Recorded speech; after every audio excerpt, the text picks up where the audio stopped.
I'll have to mark it in, on this tiny island is where the two great hoaxes were hatched. Ibiza.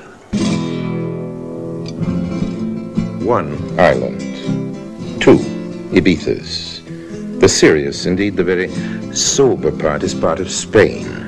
And the other, an island in the sun, Life magazine calls it, where restless souls may find each other. The restless souls being, I guess, Cliff Irving over there and Elmire. Coincidence number one, that these two world leaders in fakery operated quite separately on the same tiny island. That's Mrs. Irving. Elmire and Mrs. Irving. Cliff Irving, who declared that he himself had delivered to Howard Hughes for his aides the $250,000 publisher's advance, suddenly confessed today that Mrs. Irving is the same Helga R. Hughes, wanted by the police. Confiesa hoy que Mrs. Irving es la misma Helga Hughes buscada por la policía en Suiza y Estados Unidos. If Clifford dragged Edith into this, said Elmire, I spit on his face. This was later, of course, when everything was finally hanging out, or as much of it as I guess any of us will ever get to see. And then we had to stop these moviolas, use them as time machines, and then roll back and come in again to the days when Clifford Irving, as far as any of us knew, was just a researcher into someone else's fakery. Enough of the truth, Clifford. We'd like to ask you a few questions. My personal feelings about Elmire are very mixed.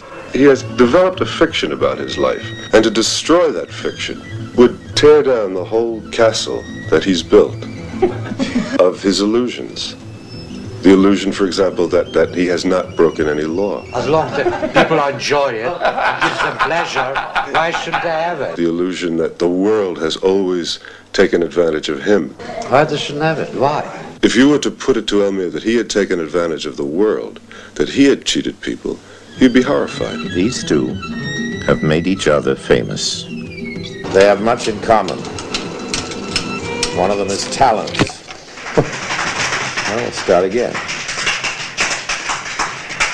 Patch this film together. We'll try to patch together Elmire's version of this story. I came to Ibiza in 1959 after I found certain aspects of my life in America becoming too difficult. I wandered around Europe for a time and eventually came here. I liked life here. I liked the island. I liked the atmosphere. I liked the people. And so I decided that is the place where I want to settle. The island is simpatico, as they say in Chinese. There is always a group of interesting people here. I find the people amusing. Sandy, come and say something witty. Ibiza is not a place of snobbish society. That's not London, it's not Paris, it's not Omaha. It is Ibiza, and that's the charm of Ibiza, and that's what makes Ibiza why we like to live here. Ibiza is Ibiza, and here people who themselves, doing a lot of strange things all the time, so they shouldn't really be shocked.